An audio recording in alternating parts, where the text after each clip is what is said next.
Hello friends, welcome back to law in Telugu video series. ఈ వీడియోలో మనం rule 81 criminal rules of practice గురించి చూడబోతున్నాం. Accused, witness and advocate to SIT. నిందితుడు, సాక్షి మరియు న్యాయవాది కోర్టులో కూర్చున్నట్టుకు సంబంధించి ఈ నిబంధన వివరిస్తుందన్నమాట. సబ్ రూల్ 1 చూడండి. The accused may be permitted to sit except when they are examined under section 239, 251, 313 of the code, or when they are required for the purpose of identification by the witness.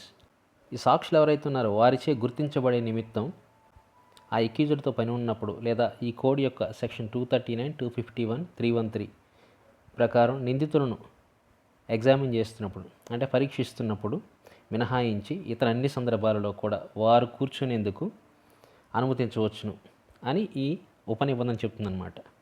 Second one, the witnesses may be allowed to sit while giving evidence.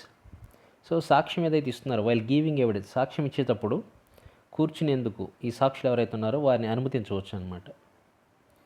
Third, advocates may be allowed to sit while examining or cross examining the witnesses. సాక్షి ఎవరైతే ఉన్నారో వారిని పరీక్షించేటప్పుడు, examine చేసేటప్పుడు లేదా cross examine చేస్తున్నప్పుడు న్యాయవాది కూర్చునేందుకు అనుమతించవచ్చు అనమాట.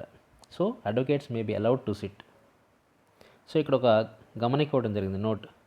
Every person shall be required to stand when addressed by the court or when he addresses the court. So ప్రతి వ్యక్తి తాను కోర్టును ఉద్దేశించి మాట్లాడుతున్నప్పుడు, when he addresses the court అంటే తాను కోర్టును ఉద్దేశించి మాట్లాడుతున్నప్పుడు, లేదా when addressed by the court, court వారు ఆ వ్యక్తిని ఉద్దేశించి మాట్లాడుతున్నప్పుడు వారు తప్పక, అంటే ప్రతి వ్యక్తి కూడా shall be required to stand, వారంతా కూడా తప్పక నిలబడి ఉండాల్సి ఉంటుందన్నమాట. 81A ఒకసారి చూడండి. Separation of prosecutors and investigators. Public ప్రాసిక్యూటర్లు మరియు దర్యాప్తు అధికారుల విభజన గురించి మాట్లాడుతుందన్నమాట. Rule 81A. The state government shall appoint advocates other than public prosecutors to advise the investigating officer during investigation. So రాష్ట్ర ప్రభుత్వాలు ఏవైతే ఉన్నాయో ఆ రాష్ట్ర ప్రభుత్వాలు ఇన్వెస్టిగేషన్ అంటే దర్యాప్తు ఎవరైతే చేస్తూ ఉన్నారో ఆ దర్యాప్తు అధికారికి దర్యాప్తు సమయంలో ఏవైనా సలహాలు, సూచనలు ఇచ్చే నిమిత్తం లేదా ఇవ్వటం కోసం రాష్ట్ర ప్రభుత్వాలు shall appoint advocates other than public prosecutors.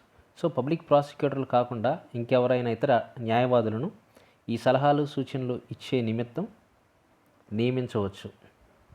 నియమించాలి, shall appoint కాబట్టి నియమించాలి. సో అది రూల్ 81A చెప్తుందన్నమాట మనకి.